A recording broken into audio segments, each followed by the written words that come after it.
So, okay, we're recording now. Good morning, Mairtin O'Dubhghaill. Hello, Debbie. How are you getting on? Great, thanks very much.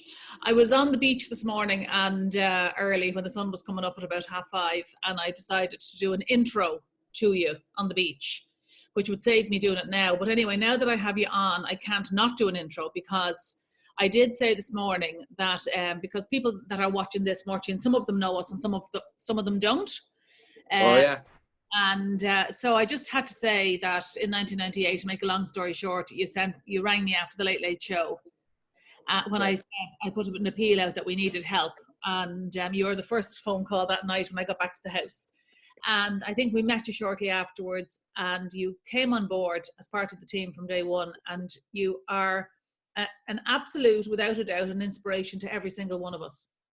And I do also think that you are probably a bigger anchor in the children's lives than any single one of us, or in fact, the whole lot of us put together. Because the fact that you've sat for 21 years with your guitar and played those same tunes in and out of those children's heads all day long, I think that all of them feel that that's a huge part of their childhood. So I did do all that intro this morning, and then I also added, of course, that you've also been fundraising from the people of Inverin and Connemara and Galway, which is just extraordinary considering they all live in villages where they have to work so hard for every penny, and they've been so generous and so trusting with you. And I just take my hat off to all of your neighbours and all of the schools that you fundraised with, and the people of Galway who put money in your buckets when you're there on Christmas Eve every year with your little band of angels who look like terrorists dressed up, but they are still, I know they're your angels. Sorry. So that's my intro to you, Mairtin. I just want to say you're an inspiration to all of us, and we just wouldn't be the same organisation without you. Well, thanks very much, Debbie, for that. I don't know. That's what I wanted to say, and I don't want you to even think about saying, well, because I know what you're like about saying the same about all of us, but I do want to say that. So anyway, tell me all well, first of all, I was on to them this morning in Russia about Last Bell, which is, you and I have always been there in May. Yeah. The last 20 years. Yeah. Special occasion. Is it going ahead? Well, they're in quarantine in the orphanage, so I was seeing what do they, because you know the way we always pay for the dinner. Yeah. In the park in Gorky Street, and I don't know how many times we've been at that restaurant in that park. Yeah. Special day. Yeah. It is a huge day for the children because it's their last day. To explain to anybody, it's their last day in the orphanage, which is a giant step for some of them to take. Yeah. So I was on to Elena this morning, so we'll get details of what the needs are, because you know yourself, when they're going into hostels, they need pots and pans and blankets and all the basics, because they don't have mummies and daddies to give it to them. So at the moment we're just accumulating lists, and there's a fantastic organisation in Moscow, and who have offices in Dublin as well, and they're happy to look after some of the needs of some of the children. So that's a brilliant thing. Anyway, that's great. Yeah. Me, I want to talk about you. First of all, the man behind the big golden heart. So granddad and husband to Phil. Granddad to how many? Just 4. Only 4. And listen, how is the lockdown affecting you in Connemara, in Inverin? Well, of course, like no more than yourselves, we're confined to barracks here. My mother is living with me. She's 95, so we have to be very careful that she doesn't really have any contact with anybody except Phil and myself and Owen, who's staying with us. The others come, and Ayla, who is the Mauritas's daughter, lives across the way. They come and chat in the door to her here in the conservatory at the back, But apart from that, everything is fine. Garrod or Mial or Owen or one of them will do the shop for us, and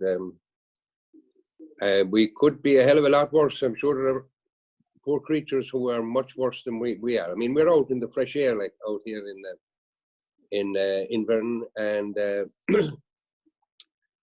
I think of poor people stuck in apartments and such inside the cities. I think they have it much tougher than we have. I mean, at least, as I say, we have fresh air. we can get to the beach. We can get down to the beach without even going on the road, if you know what I mean. I know, and I know it is a magnificent part of the world you're living in. There's no doubt about it. And I was only talking to somebody this morning, actually, in Singapore, and she was saying that they're now locked down till July because they've discovered thousands of more deaths, I think, with, you know, like with people, immigrants that are locked into these big hostels that I suppose do the work of all the middle class wealthy or whatever, and they've discovered now that there's thousands of deaths there, and they're now locking down till July. So I suppose, Mairtin, really our world is such an unfair world, isn't it? Really, that's the it is. You know, it's definitely hitting poorer people harder, I suppose, because of their living conditions, you know. Yeah, and it's unfortunate as well, like in our own country, that there were so many tragedies in the nursing homes, you know. Shocking. 54% disturbing. of our deaths, Mairtin, are nursing home deaths. 54%. 54% of the Irish deaths are nursing home deaths. Yeah. Anyway, it's a very depressing conversation. Thank God the weather's gorgeous, which kind of keeps us all sane. So listen, can I just talk to you about Russia? Tell me, you know, because people don't know what you're like and your story and all the rest of it. What, in God's name, tell me about your own journey in Russia. What are your thoughts about Russia over the years, Mairtin? Yeah, well, I mean, I would never have got the chance to go to Russia were it not for you and your team, like, and I was delighted to get the opportunity to get involved with this very worthwhile project, like from day one, because like being a teacher, it was great for the children, the pupils in Ireland, to make a connection with kids their own age, 4,500 miles away or 5,000 miles away. And it was a practical thing to do, especially around Christmas time, you know, when the kids are talking to one another, and what are you getting from Santa, or what are you getting for Christmas? You know, to kind of put it the other way around and say, what can we give at Christmas? And they got a great chance to give a present to these children their own age who wouldn't be in the same circumstances as themselves in Galway, and you know, to give their talents, their time, their love, and the way they could express that was by singing, collecting a few bob, and putting that money to work over in Russia. And the children in Russia, you know that where it came from, and bring back pictures and show them to the kids in school, and it connects. I mean, I can't, when I am in Galway, and if I meet any past pupils, I tend to say, you know, always a crack or whatever, but one of the first questions they nearly always ask is, how are things in Russia? Even though they may have been involved for over 15 or 20 years, and the only involvement they had was around, as I say, at Christmas time, but they know the stories, and it obviously had an impact on their lives, because they always remember to ask about the children in Russia. So, as I said, I mean, the first time I went to the orphanage in Ortlova, and, you know, see just basically the lives of the children from the time they get up in the morning, how, you know, everything is regulated, regimented right through until they go to bed at night. So that is a kind of a non-natural situation anyway, because it's an institution. But anytime we went there, I felt that we brought them a bit of, you know, a change and a bit of crack in smiles. And the first few times it was very difficult, because the poor children didn't want us to leave. You know, remember that? They'd be standing in front of the minibus and all that. Going down the lane. Yeah. But, you know, the fantastic difference is now you can leave and they say, Paka, right, we'll see you again. Because they know that you'll come back. You know, that's fantastic. So a lot of kids have gone through the system and are now outside as adults in universities or married or and settled down and so on. But the connection is always there. It's a huge family. It's a great idea. This Leavers program is fantastic. The way it just doesn't come to an end when they leave the orphanage. You know that they're all connected, and they're all connected. Thanks. We have Sasha and Olga. I think you know, the Russians who work with the children, who meet them if they have a problem. I know that the students or the leavers, we call them, they call one of them, they'll get the problem sorted or alleviated to some extent. I remember being in the car one day, maybe 6 years ago, 7, in Briansk. And it was Olga Stepanova who was driving. We were heading to the orphanage. But anyway,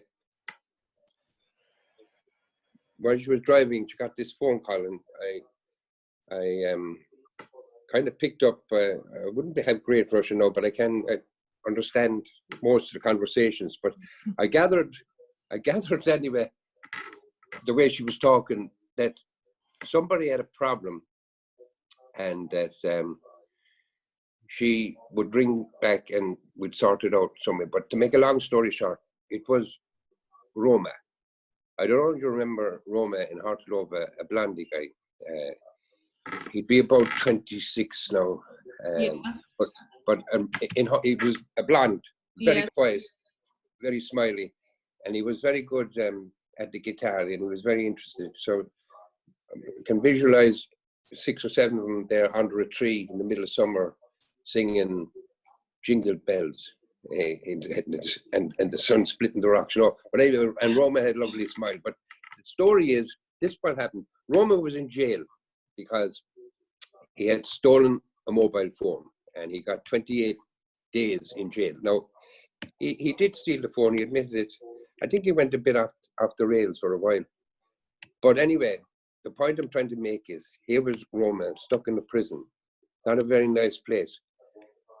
And the first person, the only person he rang, was somebody connected to children with love, because he knew there'd be a helping hand at the end of the line. So what did we do anyway? Anyway, we went and brought him some clothes and some food. And you know, I think he learned his lesson, because prison is not a nice place. But the point I'm making is, as part of this family, when he rang Olga, I said, I'm in trouble. We were able to alleviate some of it for him with a bit of food and some clothes, you know.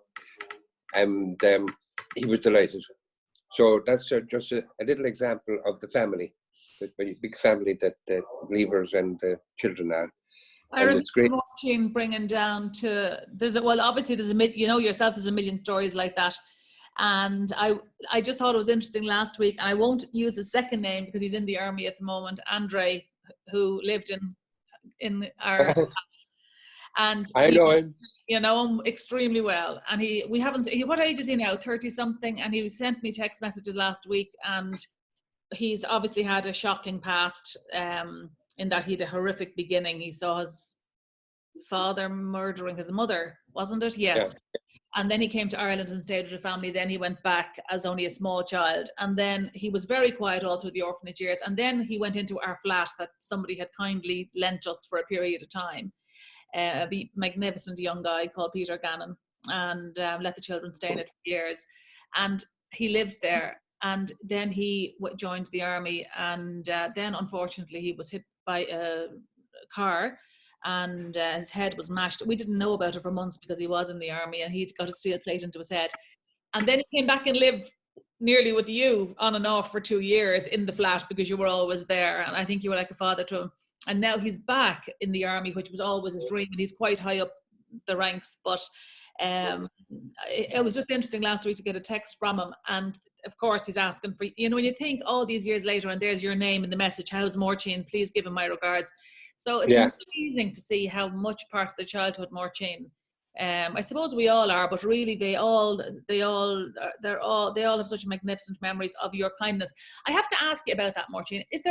Do you, and I don't mean to be rude, do you ever get pissed off all the time? You're such a kind person that in Russia, when times are hard and people are when we've had very, very difficult times there, your kindness never wavered.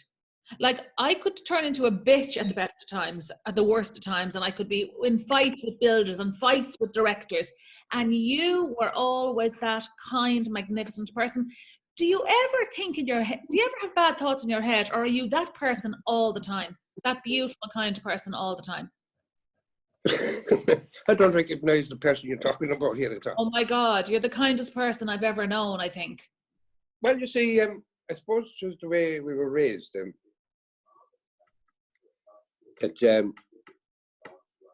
know, I was teacher for, we say, 40 years, and I've come across different cultures, different religions, no religions.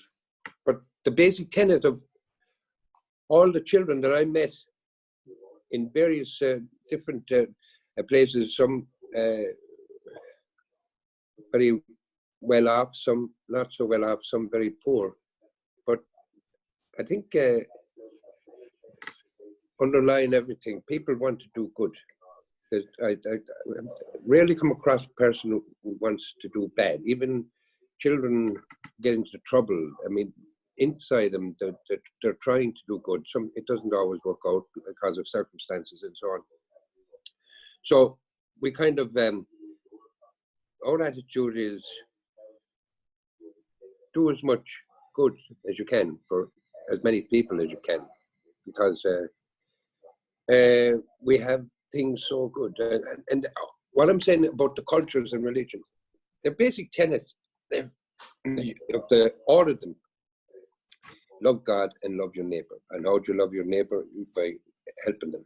And so that's all we're doing. And if you can do someone some good, you do it. And for the children, our children in Ireland, we've given them an opportunity of doing good and knowing in the heart that they're doing good. They were asked to be kind to others. They're doing the best they can while using the talents that they have, singing or whatever.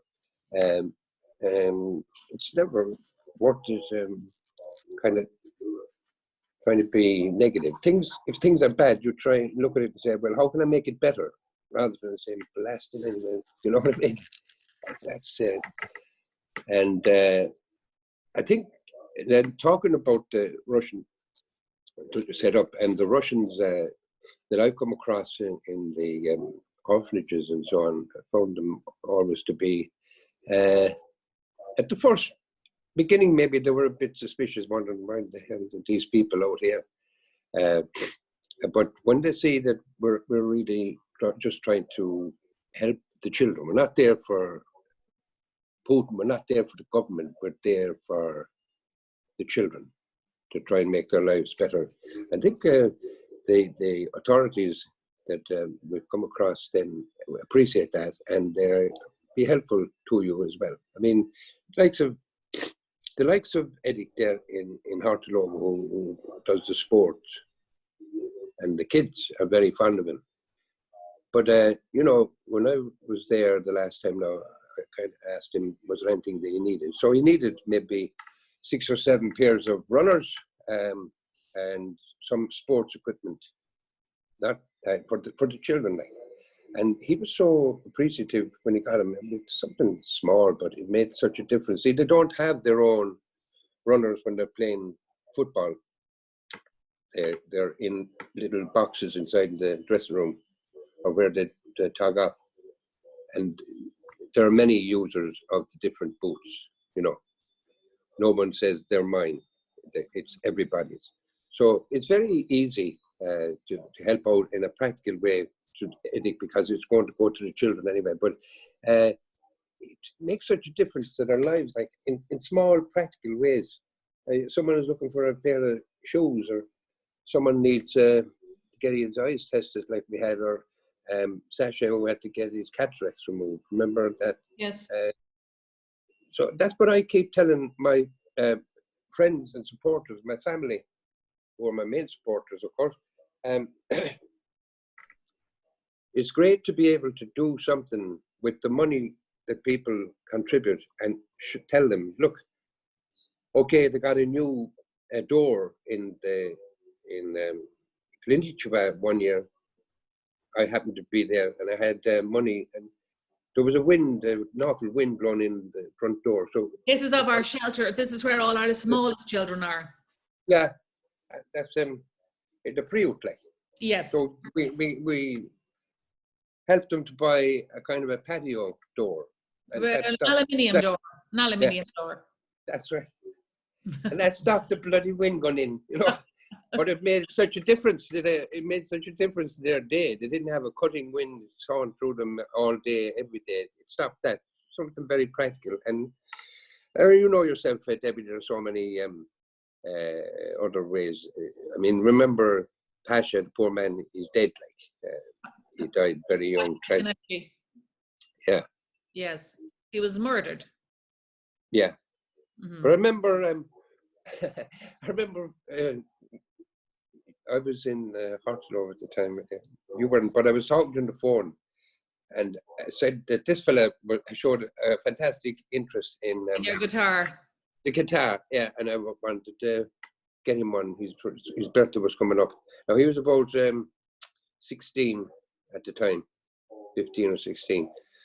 But I remember traveling in the electrica with him into the electric train, yeah. And what a conversation. But as I say, I had very little Russian and he had very little English, but we got through a lot of smiles and laughing and so on. We eventually made our way to the shop in Birgita and got him a guitar. And he was crazy about it. And he practiced diligently every day. And he became very good at it. And, but... Imagine the joy. I mean, he didn't have much joy in his life, Mairtin. He was murdered when he was was he 19 or 20 maybe? He was 20, yeah, he was 21. You think some of the happiest memories in his life were sitting, we have photographs of you sitting in our grotty old kitchen and the two of you have your guitars, you know, and you think, isn't it amazing to think the impact you've had on so many lives from Invern? Do you know what I mean? From Invern. Yeah, but you see, I wouldn't have done it without you people. We didn't get the chance of doing it. We would have never seen Russia. I know. So I'm always grateful for the chance. Our world is short on kindness, and you are the absolute epitome of it. Yeah, and Phil is the same. Your wife and your family are the same. You have some magic. I don't know what it is. It's just that endless unconditional love and kindness that if everybody in the world could learn that, imagine the difference in our world if everybody could learn that. Oh yeah, well, sure, Debbie, we have lots of very good people. I know we've very good people. We're surrounded by them in our organisation. We've magnificent people in our organisation. And we've magnificent Russians in Russia as well, and here in Ireland in the project we work in. But I'm just saying, you know, if more people on our planet could think of kindness first, wouldn't it be a better place? Of course it would. I mean, if everybody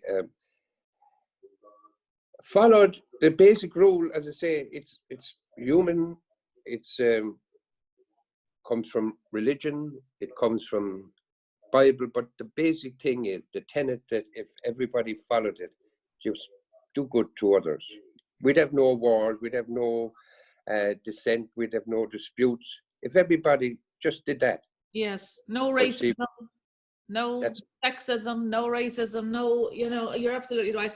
Anyway, I want to just say because we can't go on forever, but you have brought more joy. You've brought so much joy over the last 20 years. I mean, I know you got your award for the Volunteer of the Year. I think it was 2 years ago. We were all there for you with it. And I know you were your speech was all about, of course, everybody else in the room except you. And I know you volunteer for so many different organizations, from old folks to everything else. And I just want to say that I think we're absolutely blessed. Absolutely, utterly blessed to have you in our organization. Thanks very much, Debbie. I'm delighted to be able to do a bit, especially when the purpose of whatever we're trying to do is children and improving the lives of children. I mean, you know better than me, like the number of positives that have come from the efforts that we've been making since 1998. Obviously, some slip through the net, like happens in all society. But generally speaking, there's far more positives that have happened because of Children with Love rather than negatives. And as you say yourself, I'm very lucky. My wife, Phil, has been there from day one. She's always, yeah.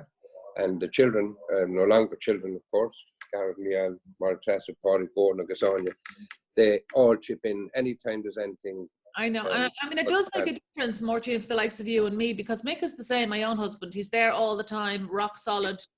My children are there, rock solid, as you well know, because they've all been to Russia. And it makes it easier for us then to do what we do. You know, it really does make it easier because I know you've left your mummy at times and you've been worried about her, etc. at her age when you've been traveling in the snow, in desperate conditions, on shitty roads with us, and you've left that situation at home.